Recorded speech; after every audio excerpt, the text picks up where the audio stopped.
안녕하세요. 집 나간 신앙 개념을 찾아오는 개탑수입니다. 철로역정 14번째 시간 시작하겠습니다. 크리스천과 소망은 기쁨의 산에 있는 임마누엘 땅에 도착했습니다. 그곳에서 4명의 목자를 만났습니다. 그들의 이름은 지식, 경험, 경계, 진실이었습니다. 목자들은 두 순례자들을 몇몇 장소로 안내했습니다. 먼저 오리와 조심이라고 부르는 산 꼭대기로 데려갔습니다. 이어서 지옥으로 가는 샛길, 그리고 청명이라 부르는 언덕으로 안내했습니다. 이전에 크리스천은 아름다운 궁전에서 기쁨의 산을 본 적이 있었습니다. 멀게만 느껴졌던 그곳을 이제 도착하게 된 것입니다. 크리스천의 영적 수준이 그만큼 높아졌다는 것을 의미합니다.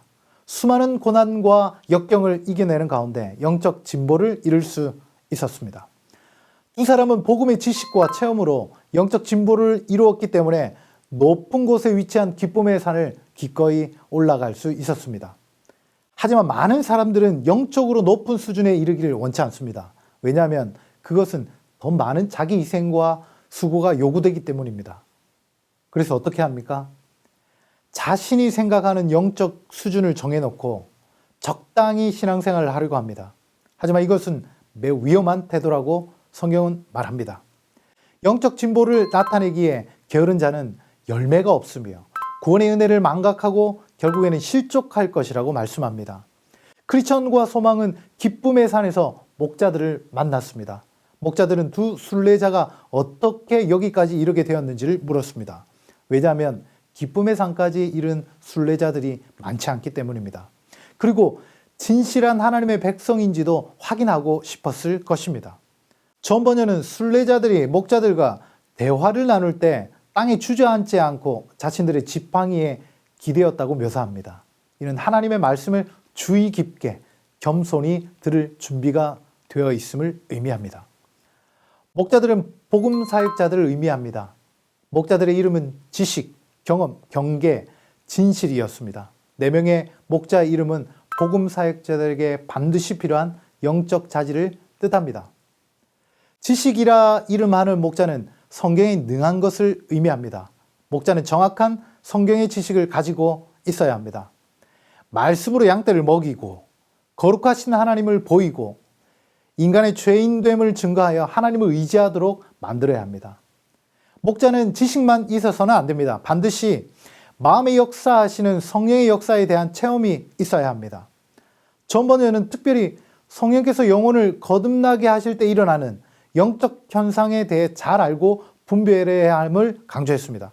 그래서 두 번째 목자 이름은 경험이었습니다. 세 번째 목자 이름은 경계입니다. 목자의 자질 중에 하나는 자신은 물론이고 하나님의 백성의 영혼의 상태를 살피고 위험할 때 경고해야 합니다.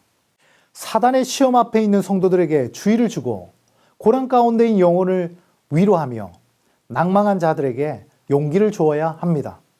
4번째 목자 이름은 성실인데 하나님의 영광을 위한 열심이 있어야 하며 영혼들을 위해 수고하되 더러운 이익이나 명예를 위해 일해서는 안 된다는 것입니다. 복음 사역자는 성실하고 투명하고 모범적인 경건의 삶이 나타나서 백성들로부터 존경을 받아야 합니다. 목자들은 크리스천과 소망에게 놀라운 것들을 보여주기로 했습니다.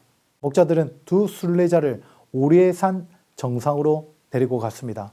깎아지는 듯한 절벽 아래로 많은 사람들의 시체가 늘어져 있었습니다. 이 산의 특징은 올라갈 때는 경사가 완만하지만 내려올 때는 경사가 매우 급하다는 것입니다. 그래서 많은 사람들이 쉽게 생각하고 올라갔다가 내려올 때는 절벽 아래로 떨어져 몸이 산산조각 났습니다. 이것은 복음의 진리로부터 벗어난 오리의 위험성을 묘사하는 것입니다. 처음에는 조그만 오류로 심각하지 않게 받아들였다가 영혼이 파멸에 이르는 것을 말하는 것입니다. 오늘날 많은 사람들이 성경이 이렇게도 저렇게도 해석할 수 있다며 변질된 신앙을 갖거나 심각한 이단 사상에 빠져버립니다. 목자들은 다시 두 사람을 조심이라고 하는 산으로 데리고 올라갔습니다. 그곳에는 몇몇 사람들이 무덤 사이를 오가며 걸려 넘어지고를 반복하며 그곳을 맴돌고 있었습니다. 그들은 분명 눈먼 사람들이었습니다. 이들은 편한 길을 택하는 바람에 의심의 성에 갇혀 있다가 거인에게 눈이 뽑혀 버려진 사람이라고 했습니다. 이 말을 듣고 크리스천과 소망은 서로를 바라보며 펑펑 눈물을 흘렸습니다. 목자들은 계속 두 순례자를 산 아래 비명이 들리는 문 앞으로 데려갔습니다. 바로 지옥으로 빠지는 지름길이었습니다. 이 지름길에 빠진 사람들은 순례자 행세를 하던 위선자들이었습니다. 그곳에는 도덕주의자, 형식주의자, 외적으로 거룩해 보이지만 거듭남의 은혜가 없는 자들이었습니다. 특별히 위선자에 대한 가르침은 진정한 순례자에게 늘 자기를 점검해서 겸손히 하나님을 의지하도록 도와줍니다. 그래서 사도 바울은 항상 복종하여 두렵고 떨림으로 너희 구원을 이루라고 말씀했습니다. 이제 떠날 채비를 하는 두 사람에게 목자들은 천성의 문을 보여주기로 했습니다. 목자들은 두 사람을 청명이라는 산 꼭대기로 데리고 가서는 망원경을 건넸습니다. 두 순례자는 망원경으로 천성문의 영광을 보았습니다. 두 순례자는 천성문을 희미하게 보았지만 그곳을 더욱 사모하게 되었습니다. 길을 떠나는 순례자들에게 목자들은 마지막 지시와 권면을 했습니다. 지식은 성경의 구절들을 의미하는 지도를 주었고 경험은 잘못된 말로 속이는 아첨꾼을 주의하라고 일러 주었습니다. 경계는 마법의 땅에서 잠에 빠지지 말 것을 부탁하였고 성실은 하나님께서 지켜주시기를 축복했습니다. 마무리하겠습니다. 의심의 성을 벗어난 크리스천과 소망은 멀게만 느껴졌던 기쁨의 산에 도착했습니다. 그동안의 고난과 역경을 이겨내며 영적 진보를 이루었습니다. 많은 경우 우리는 이 정도 수준이면 족하다 하며 그 기준을 정하고 영적 진보에 관심을 가지지 않습니다. 그 기준은 아무 근거도 없는 것입니다.